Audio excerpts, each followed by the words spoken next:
Hello കവിത. Solomon ഇപ്പൊ എവിടെയുണ്ട്? ഞാൻ സിറ്റിക്ക് പുറത്താ. നാളെ നമുക്ക് തമ്മിലൊന്ന് കാണാൻ പറ്റുമോ? നാളെയോ?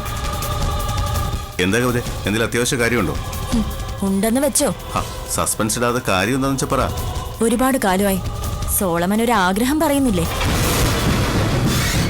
കവിത, സോളമന്റേതാകുന്ന ഒരു ദിവസം, ആ ദിവസം നാളെയാണെങ്കിലും. മൈ ഗോഡ്, എനിക്കിത് വിശ്വസിക്കാനേ വയ്യ. പലതും അങ്ങനെയാ സോളമ, നമുക്ക് വിശ്വസിക്കാൻ കഴിയില്ല. നമുക്ക് നാളെ എവിടെ വെച്ച് കാണാമെന്ന് തീരുമാനിച്ചിട്ട് സ്ഥലം എനിക്ക് മെസ്സേജ് ഇട്ടേക്ക്, ഞാൻ എത്തിക്കോളാം.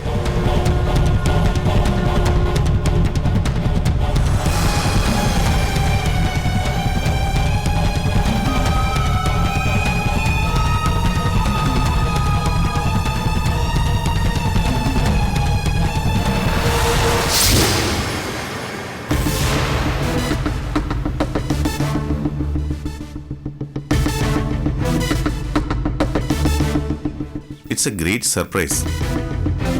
വാക്ക് പറഞ്ഞെന്നെങ്കിലും കവിത വരുമെന്ന് എനിക്ക് വിശ്വാസമില്ലായിരുന്നു. സോളമനെ പോലെ തന്നെയാ കവിതയും. വാക്ക് പറഞ്ഞ അത് വാക്കായിരിക്കും. കൊള്ളാം.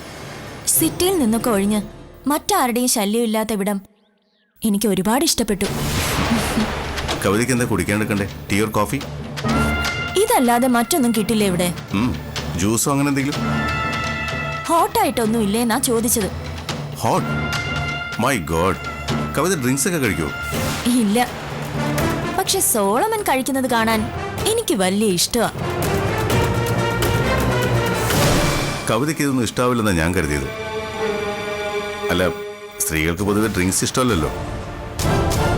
എന്റെ ടേസ്റ്റുകൾ എപ്പോഴും ഡിഫറെന്റ് ആയിരിക്കും. കവിതയെ ഞാൻ ഇഷ്ടപ്പെടാനുള്ള കാരണം അതാ. കവിതയ്ക്ക് കവിതയുടേതായ ഒരു സ്റ്റൈലുണ്ട്, മറ്റാർക്കും ഇല്ലാത്ത വിചിത്രമായ ചില ഇഷ്ടങ്ങൾ. അതെന്റെ ജോലിയാ. എന്റെ ജോലി മറ്റൊരാൾ ചെയ്യുന്നത് എനിക്കിഷ്ടമല്ല.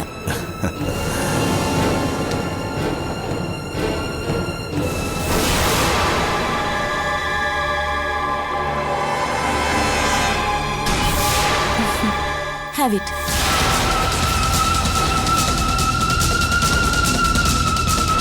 ഒറ്റ വലി, അതല്ലേ ഒരു സ്റ്റൈൽ. ആവാം. കവിത പറയുന്ന ഏത് രീതിയാകാം.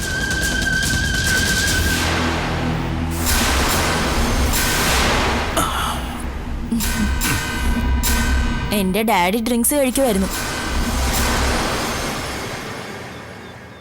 അത് കണ്ടാവണം അനിയേട്ടനും ആ ശീലം കിട്ടിയത്.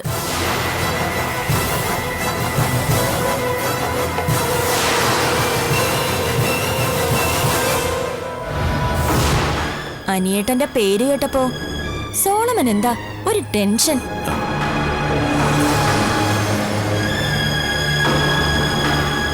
എനിക്കറിയാം, സോളമനും അനിയേട്ടന് ഇഷ്ടമായിരുന്നു.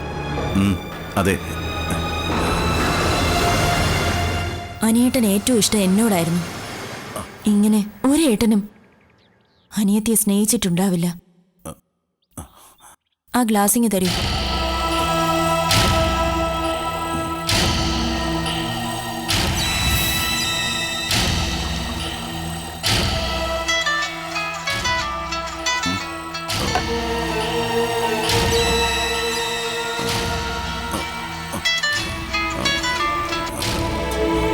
ഹലോ,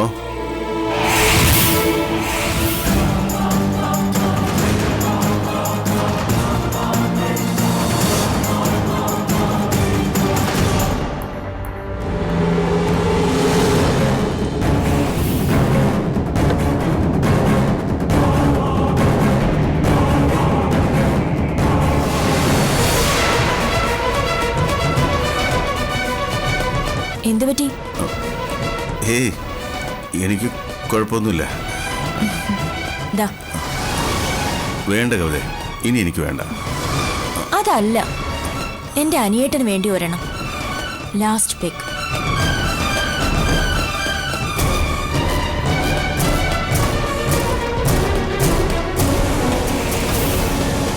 എന്തു പറ്റി? കഴിക്കുന്നില്ലേ? കഴിക്കാം.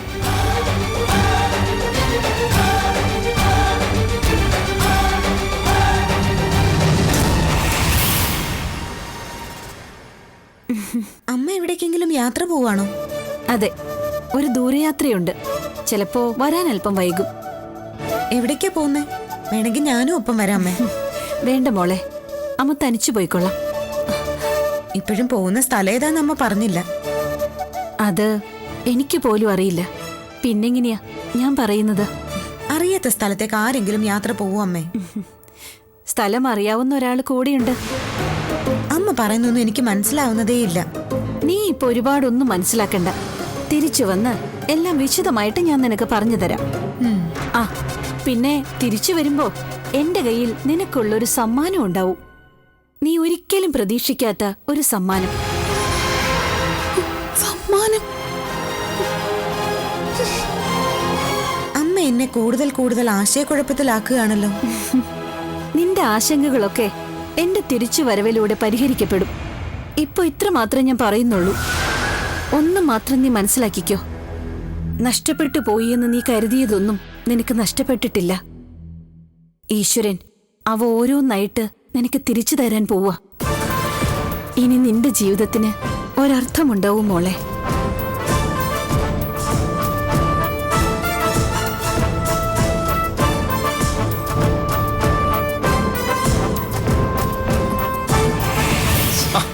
അരവിന്ദേട്ടാ, ഒന്ന് ഇങ്ങോട്ട് വന്നേ.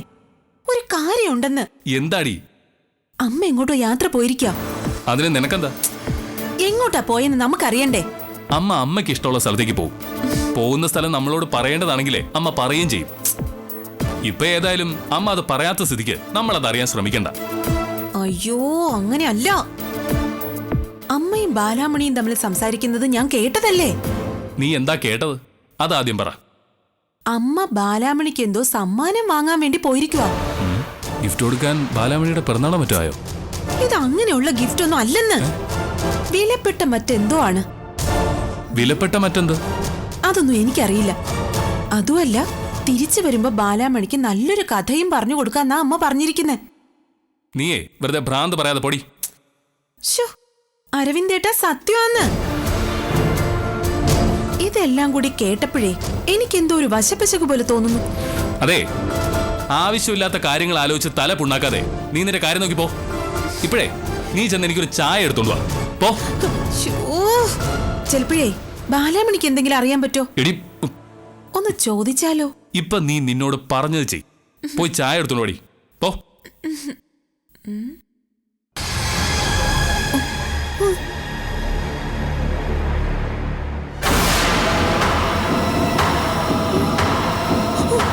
അരവിന്ദേട്ടാ, എന്നൊന്ന് പിടിച്ചേ. എന്താ? തലറങ്ങുന്നു. മൈഥിലി, മൈഥിലി, മൈഥിലി, മൈഥിലി, മൈഥിലി.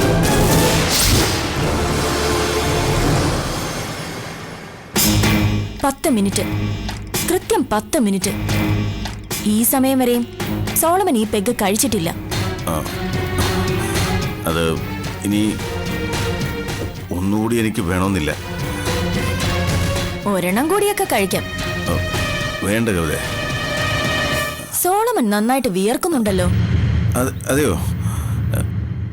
കണ്ണിൽ എന്തോ ഒരു ഭയം. ആരെയാ പേടിക്കുന്നത്? എന്നെയാണോ?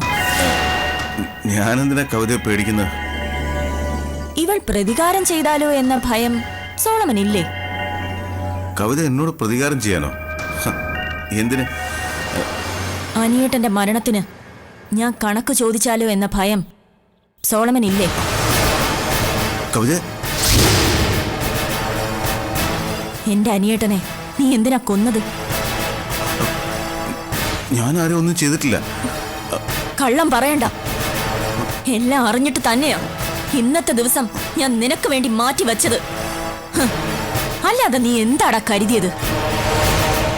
നീ ഇത് കഴിക്ക്, എന്നിട്ട് എന്റെ മുമ്പിൽ തന്നെ പിടഞ്ഞ് മരിക്ക്. എനിക്കത് കാണണം. കഴിക്കടാ. മരണം 2 തരത്തിലാ. ഒന്ന് സുഖമരണം, നിന്റെ കയ്യിലുള്ള മദ്യം പോലെ. മറ്റൊന്ന് ശരീരം കീറി മുറിച്ച് വേദന അറിഞ്ഞ് പിടയുന്ന മരണം. എന്റെ കയ്യിലുള്ള ഈ കത്തി കൊണ്ട് മരിക്കുന്നത് പോലെ.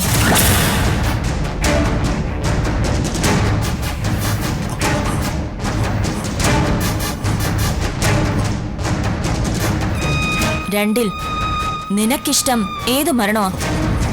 കവിത, എന്നെ ഒന്നും ചെയ്യരുത്. ഞാൻ നിന്നെ കൊല്ലു എന്നറിഞ്ഞിട്ടും എന്തിനാ സോളമ നീ എന്റെ മുമ്പിൽ ഇങ്ങനെ യാചിക്കുന്നത്? കവിത പ്ലീസ്. നീ എത്ര കരഞ്ഞാലും നിന്റെ കണ്ണീർ എന്റെ മനസ്സിനെ അല്പം പോലും അലിയിക്കില്ല.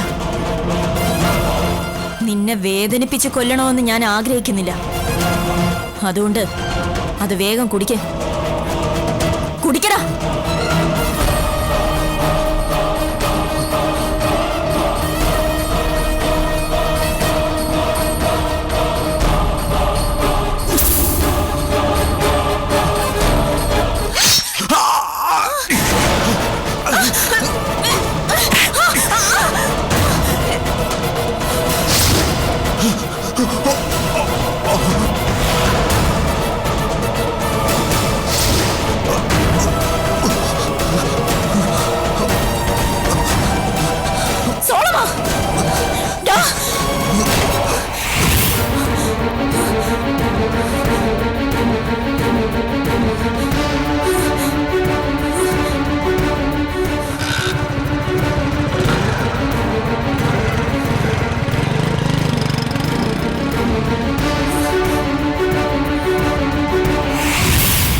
അരവിന്ദൻ വരൂ.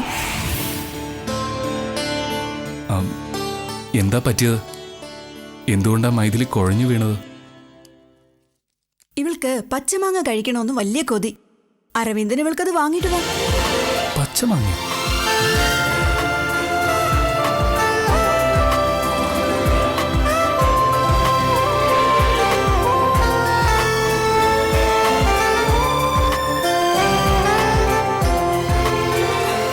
അരവിന്ദൻ മൈഥിലിയും കൂട്ടി നാളെ ഹോസ്പിറ്റലിലേക്കൊന്ന് വരൂ.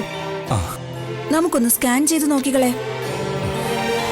വേറെ പ്രശ്നങ്ങളൊന്നും ഞാൻ നോക്കിയിട്ട് കാണുന്നില്ല. കുറച്ചു ദിവസം നന്നായിട്ട് റെസ്റ്റ് എടുക്കട്ടെ. ഓക്കേ. നല്ല പുസ്തകങ്ങൾ വായിക്കണം, നല്ല സിനിമകൾ കാണണം. അങ്ങനെ മനസ്സെപ്പോഴും പോസിറ്റീവായി വെക്കണം. നിനക്ക് വേണ്ടിയല്ല, നിന്റെ കുഞ്ഞിന് വേണ്ടി. അരവിന്ദനൊന്ന് വരൂ. പോയിട്ട് വരാം.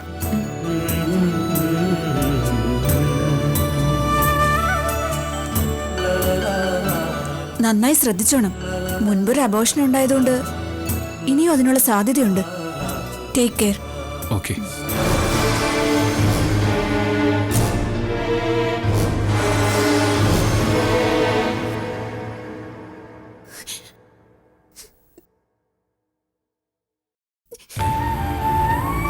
മൈഥിലി, നീ എന്തിനാ ഇങ്ങനെ കരയുന്നേ? ഏയ് ഒന്നുമില്ല. കാര്യം എന്താന്ന് വെച്ചാ പറ. അരവിന്ദേട്ടാ, എന്റെ കുഞ്ഞിന് എന്തെങ്കിലും കുഴപ്പമുണ്ടോ? നീ ഇപ്പൊ അങ്ങനെയൊന്നും പറയാതെ. പിന്നെന്താ ഡോക്ടർ അരവിന്ദേട്ടനെ വിളിച്ച് പുറത്തു നിർത്തി സംസാരിച്ച്? അല്ല, അതെന്താന്ന് എനിക്ക് അറിയണം. മുമ്പൊരു അബോർഷൻ ഉണ്ടായതുകൊണ്ട് ഇനിയും ചിലപ്പോൾ അതിനുള്ള സാധ്യത കൂടുതലായിരിക്കും എന്നാണ് ഡോക്ടർ പറഞ്ഞത്. ഇത് ആദ്യം ഞാൻ നിന്നോട് പറയണ്ടെന്ന് വെച്ചതാ, പിന്നെ തോന്നി പറയണോന്ന്. ഈ സമയത്ത് നീ അറിയാത്ത ഒരു രഹസ്യവും എന്റെ ഉള്ളിൽ ഉണ്ടാവാൻ പാടില്ല. എന്റെ ഉള്ളില് അരവിന്ദേട്ടനോട് പറയാത്ത എന്തെങ്കിലും രഹസ്യം ഉണ്ടെങ്കിലോ? അതും ഈ സമയത്ത് പറയാവോ? നിന്റെ ഉള്ളിലെ ഞാൻ അറിയാത്ത എന്ത് മഹാകാര്യം ഒളിപ്പിച്ചു വെച്ചിരിക്കുന്നേ? ഉണ്ട്. അത് അരവിന്ദേട്ടൻ കേൾക്കണം. പിന്നെ നീയേ ഒരു ലോക പൊട്ടി. ഇനി ഞാൻ നിന്റെ പൊട്ടത്തരവും കേട്ട് നിൽക്കാൻ പോവല്ലേ? ഞാൻ പോയിട്ടെ നിനക്ക് നല്ല അസല് പച്ചമാങ്ങ വാങ്ങിട്ട് വരാം. അതും കഴിച്ച് നീ ഇവിടെ അടങ്ങി ഒതുങ്ങി ഇരുന്നോളണം കേട്ടോ.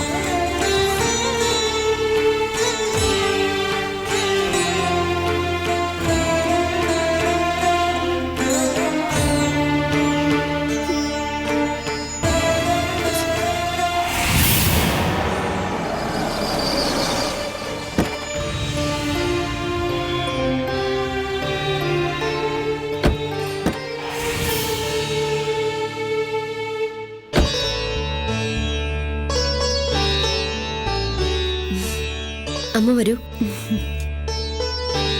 ഞാൻ മോനെ താമസിപ്പിച്ചിരിക്കുന്ന ഇവിടെയാ. ചെല്ലപ്പനും അയാളുടെ ഭാര്യ രുക്മിണിയും. ഞാൻ അവരെ മോനെ നോക്കാൻ ഏൽപ്പിച്ചിരിക്കുന്നത്. കുഞ്ഞിന്റെ കരച്ചിലൊന്നും കേൾക്കുന്നില്ലല്ലോ. ചിലപ്പോ ഉറക്കായിരിക്കുമല്ലേ? ആയിരിക്കും. അവൻ കാണാൻ ആരെ പോലെയാ? എന്റെ ഛായയുണ്ടോ? അമ്മ അവനെ കാണാൻ പോവല്ലേ? അതെ, എന്നാലും എന്തോ ഒരു വെപ്രാളം. തിരിച്ചു കിട്ടുമെന്ന് ഒരിക്കലും പ്രതീക്ഷിക്കാത്ത ഒന്നല്ലേ ഇപ്പൊ തിരിച്ചു കിട്ടാൻ പോകുന്നത്. അതുകൊണ്ടാ മനസ്സ് നിയന്ത്രിക്കാൻ അമ്മയ്ക്ക് പറ്റാത്തത്. ആ, ആയിരിക്കും.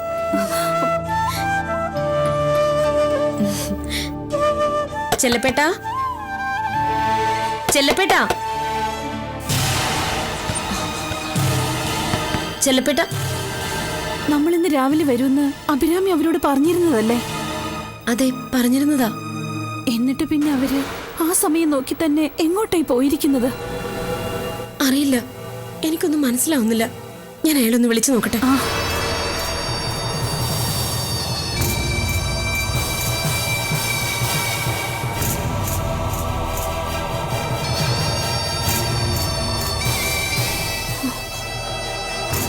Switch off.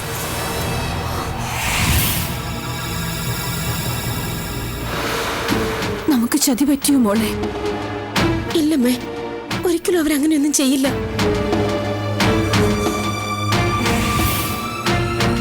ആരത്തിരക്ക് വന്നതാ? ചെല്ലപ്പനെയാണോ? അതെ, അവരെവിടെ പോയിരിക്കുകയാണെന്നറിയോ? എവിടെയാണെന്നൊന്നും അറിയത്തില്ല.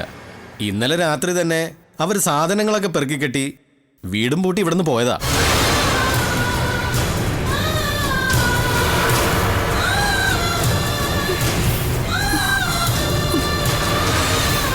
അവർക്ക് അയലത്തുകാരുമായിട്ട് വലിയ അടുപ്പമൊന്നുമില്ല.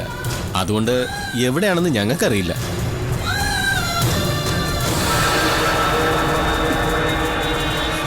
എന്തൊക്കെയാ മോളെ കേൾക്കുന്നത്? അയാൾ വിശ്വസിക്കാൻ കൊള്ളാവുന്നവനാണെന്ന് നീ തന്നെ എന്നെ പറഞ്ഞത്. എന്നിട്ട് അയാൾ എന്തിന് ഇങ്ങനെ ചെയ്തതാ? ഇനി നമ്മൾ അവരെ എവിടെ പോയി കണ്ടുപിടിക്കും? അമ്മേ, ഞാൻ അവരെ വിശ്വസിച്ചു പോയി. അവരിങ്ങനെ എന്നോട് ചെയ്യുമെന്ന് ഞാൻ കരുതിയില്ല.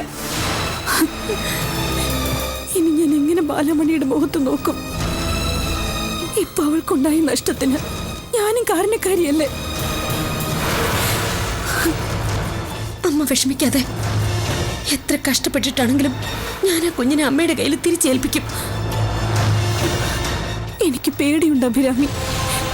ഇനി അങ്ങോട്ട് എന്തൊക്കെയോ ദുരന്തങ്ങൾ എന്നെയും ബാലാമണിയും കാത്തിരിക്കുന്നത് പോലെ എനിക്ക് തോന്നുക. ഇനി ബാലാമണി കുഞ്ഞിനെ പറ്റി പറയുമ്പോ എനിക്കത് കേട്ടിരിക്കാൻ പറ്റുമോ? എന്റെ മോളുടെ സങ്കടം കാണുമ്പോ സത്യം പറയാതിരിക്കാൻ എനിക്ക് പറ്റുമോ? അതറിഞ്ഞാൽ അവൾക്ക് എന്നോട് ക്ഷമിക്കാൻ പറ്റുമോ അഭിരാമി? എന്റെ ബാലാമണി അവൾ എന്നെ വെറുക്കില്ലേ?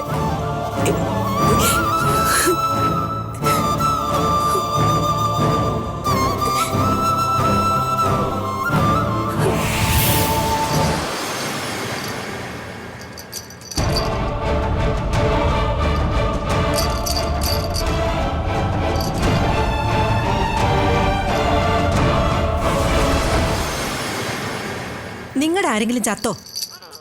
ഇരിപ്പും ലക്ഷണമൊക്കെ കണ്ടു ചോദിച്ചതാ. പെണ്ണുങ്ങളെ പോലെ ഇങ്ങനെ മുഖം വീർപ്പിച്ചിരിക്കാതെ വാ തുറന്ന് എന്തെങ്കിലും ഒന്ന് പറ. എന്ത് പറയാൻ? ഞാൻ പറയുന്നത് എന്തെങ്കിലും നീ കേൾക്കുവോ? നിനക്ക് തോന്നുന്ന പോലെ നീ ചെയ്യുന്നു. ആ, അങ്ങനെ ചെയ്തെങ്കിൽ കണക്കായിപ്പോയി. നീ കുഞ്ഞിൻ്റെ മുഖത്തേക്ക് ഒന്ന് നോക്കടി. ഇത് നമ്മളോട് എന്ത് തെറ്റാ ചെയ്തത്? നീ കാരണം ഈ കുഞ്ഞിന് അവൻ്റെ അമ്മയെ നഷ്ടപ്പെട്ടു. അമ്മയുടെ സ്നേഹം നഷ്ടപ്പെട്ടു. ദൈവം പൊറുക്കില്ല. ഇതാ നിങ്ങളുടെ കുഴപ്പം. ഈ കൊച്ചിപ്പോ ബാലാമണിയുടെ കൂടെ ആയാലെന്താ, ഇവിടെ ആയാലെന്താ? ഓ, പിന്നെ ഇതിന് അമ്മയുടെ അച്ഛന്റെ സ്നേഹം കൊടുക്കാൻ നിങ്ങളുണ്ടല്ലോ. കളിയാക്കണ്ടടി. നിനക്കതൊന്നും മനസ്സിലാവില്ല. അത് മനസ്സിലാവുമായിരുന്നെങ്കിൽ കടത്തിണ്ണേ കിടന്ന് എൻ്റെ അമ്മയ്ക്ക് ചാവേണ്ടി വരില്ലായിരുന്നു. ദേ, ഒരു കാര്യം ഞാൻ പറഞ്ഞേക്കാം. പഴയതോരോന്ന് ചിക്കി ചകഞ്ഞെടുത്ത് എന്നോട് വഴക്കുണ്ടാക്കാൻ എങ്ങാനും വന്നാലുണ്ടല്ലോ, ഞാനും തിരിച്ചങ്ങോട്ട് കുറെ കാര്യങ്ങളങ്ങ് പറയും. എന്താ അത് വേണോ? നിങ്ങൾ ഈ കൊച്ചിനെ അവിടെ കിടത്തിയിട്ടൊന്ന് അകത്തോട്ട് വന്നേ. എന്നിട്ട് സാധനങ്ങളൊക്കെ അടുക്കി പെറുക്കി വെക്കാൻ എന്നെ ഒന്ന് സഹായിക്കേ. എടീ, ഇനി എങ്ങനെ നമ്മൾ അഭിരാമി ഡോക്ടറെ മുഖത്ത് നോക്കും? നിങ്ങൾ നോക്കണ്ട, അപ്പൊ പ്രശ്നം തീരുമല്ലോ. അപ്പൊ ഈ കുഞ്ഞിന്റെ കാര്യോ? കുഞ്ഞിന്റെ കാര്യം എന്താ? നമ്മൾ ഇവനെ വളർത്തും സ്വന്തം മോനെ പോലെ. ഇത്രയും നാളും ഈ കുഞ്ഞിനെ വളർത്താനുള്ള കാശ് നമുക്ക് തന്നതാരാ? അഭിരാമി ഡോക്ടർ. ഇനി നമ്മൾ കാശ് ചോദിക്കാൻ പോകുന്നത് ആരോടാന്നറിയോ? അഴകത്തമ്മയോട്. അഴകത്തമ്മയുടെ ചെലവില് ഇനി നമ്മൾ അങ്ങോട്ട് സുഖിച്ച് ജീവിക്കാൻ പോവാ.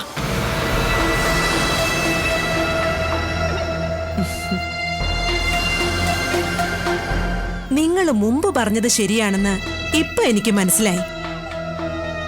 ഇവൻ ഐശ്വര്യമുള്ളവനാ, അഴകത്ത സന്തതിയല്ലേ. അതിന്റെ ഗുണം കാണിക്കാതിരിക്കോ?